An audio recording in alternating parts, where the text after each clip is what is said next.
Nice, Irvin. Hey, Coach, Patrick Gleason here, Roper class of '86. Ernie, you came to Roper at a time of great change. We had just recently moved half of our campus from the idyllic, beautiful and nurturing Bloomfield Hills campus to the then Alcatraz-like comforts of the Birmingham campus. And on top of that, many of us, myself included, had previously fled from really negative experiences in other schools, jock-centered situations, you know, that whole Lord of the Flies, locker room of horror kind of thing. And so I think when you first arrived, for some of us, the last thing we wanted to see, and how we were perceiving you then, was just some big jock-driven steamroller coming in and just flattening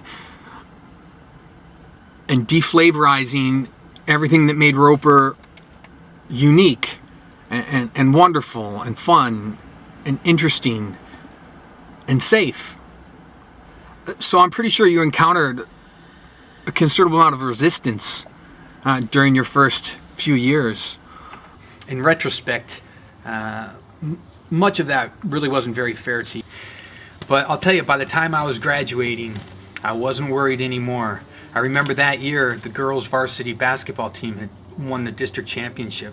And at our sports banquet at the end of the year, Ernie, you know, most of us saw you as kind of tough, even though we called you Papa Smurf at the time. And you got up and you were talking about your team, and you were so proud of them. And you loved them, and you got all choked up. You were fighting back tears to talk about your team. And I remember sitting out there at the time thinking like, yeah, we got him. Roper's in him now. But what none of us could have known then, although I suspect you probably knew all along, was that your intention was never to change our wonderful and wacky, freaky, deaky, geeky school into something that it wasn't, but instead to lift its athletic excellence up to meet the level of its academic and social excellence. And by golly, good fighting, Tuna, that's just what you did. When I think about all that you've done for the school, how many kids you've reached, it's just incredible. It's amazing, and it's a life's work, Ernie, and I'm so proud of you. I'm proud to know you. Once again, Coach, you set the bar high for us all.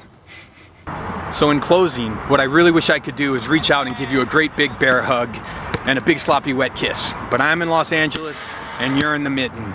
So I'm just gonna say this, Ernie, I hope that you fully grasp the magnitude of our collective gratitude for all that you've done for our beloved Roper School. We love you, Coach. You're the best. Thank you for everything. And now, I'm gonna get back to the business of paying it forward and bust my son's chops a little bit. Let's go, Irvin, let's make the shot. Sweet sweetness.